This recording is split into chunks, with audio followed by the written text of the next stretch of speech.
Hello dear students, now let us study about the motional EMF. So this topic comes under your chapter electromagnetic induction. So we should study the topic motional EMF. So consider this a into mark, it represents the magnetic field perpendicularly into the paper. The direction is into the paper. Okay, like this, in this direction. So we have a straight conductor. This is PQ is a straight conductor. Okay, it is moved on this conductor MSRN. It is moved along this direction, along negative x-axis. Okay, we placed these conductors in uniform magnetic field. Okay, so this conductor PQ is movable. We can move it towards the left side or towards right hand side. Okay, so this one is movable conductor. So now when we place this conductor PQ on this conductor MSRN, okay, this area is in the rectangular shape. Okay, therefore in this rectangular, what is the area? That is length into breadth. What is length here? L. What is breadth? X. Okay, so we can vary this x. We can increase the x or we can decrease the x. When we move PQ towards R means what happens? RS means what happens? X decreases. So this decreases. When we move PQ, this conductor towards MN, what happens? X increases. Okay, but in both the case L remains same. The length of the RS remains same, but length of the QR increases or decreases. So here the variable term is x. Variable is x. Okay, x changes, but L remains constant. In this area, L remains constant. Only when we move PQ towards R means x decreases. When we move PQ towards MN means x increases. Okay.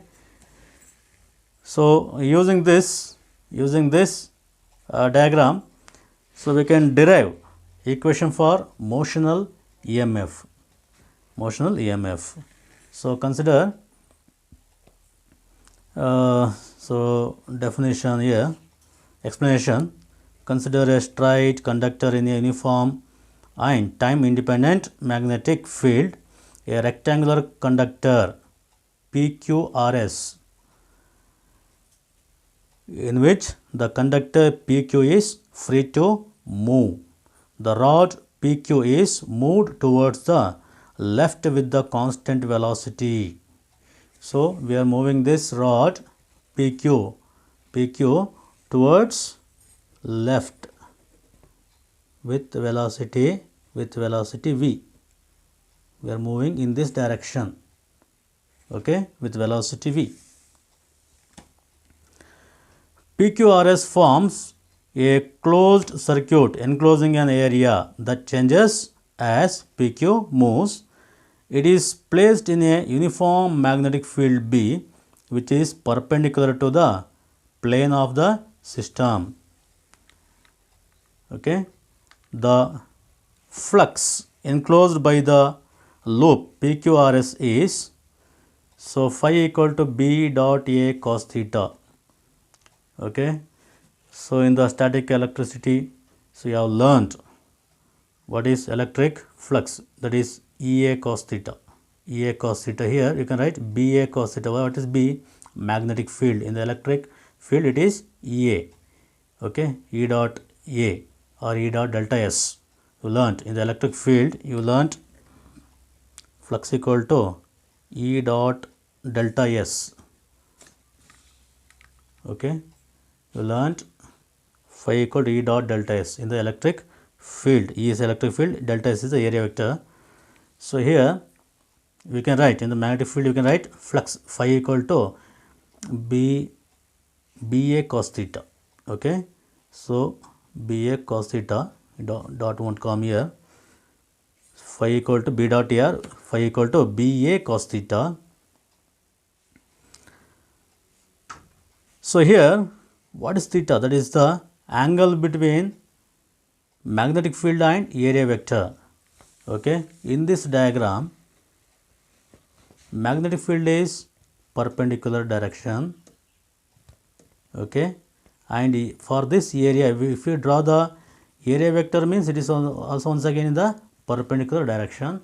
That means the angle between them will be 0 degree. So that we can write as theta equal to 0 degree. Therefore, cos 0 is 1. So what is the equation? Phi equal to BA cos theta becomes BA. Phi equal to BA. What is A? That is the area of that loop or circuit. Okay, it is nothing but L into X. In the figure, it is L into X, length into breadth X. But what is Faraday's law? We know Faraday's law. According to Faraday's law, EMF is proportional to the rate of change of magnetic flux.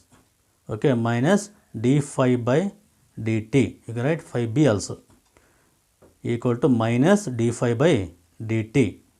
What is flux here? The flux, instead of flux, you have to substitute BLX. In the place of phi, you can substitute BLX. So your equation becomes E equal to minus d into BLX by dt. Minus d into BLX by dt. It is a differentiation. So here in your diagram, so we have given B is a uniform magnetic field, external magnetic field. It is constant. It does not change or does not vary. And length L is also it is a constant because it also does not vary. Only X thing, X is the variable. So we can write this equation as E equal to minus BL. Take B and L constant outside. You will get dx by dt. Okay, you know what is X? That is a distance. What is T? Time. So this is nothing but velocity. Dx by dt is nothing but velocity. So velocity. So here we have dx by dt is minus v because we are moving in the negative x-axis. In your diagram, you can see. Okay, in the diagram you can see we are moving in the negative x-axis. We are moving this conductor in the negative x-axis direction. So velocity becomes, if you use sign convention, means you can write minus v. Okay, so here dx by dt becomes minus v, minus into minus plus. So you will get BLV plus BLV. Okay, so this equation is known as motional EMF. Okay, dear students, only thing you have to learn this thing. So we have the equation flux equal to BA cos theta. Here theta is 0 degree. Therefore you will get phi equal to BA. What is A? Area of a loop. Okay, so instead of A you can write L into X. Now use the Faraday's law, E equal to minus d phi by dt. In the place of flux, you can substitute BLX. So here B and L, magnetic field and length are the constant. Take it out. You will get minus B dx by dt. What is dx by dt? Minus V. So you can write BLV. So thank you for watching the video.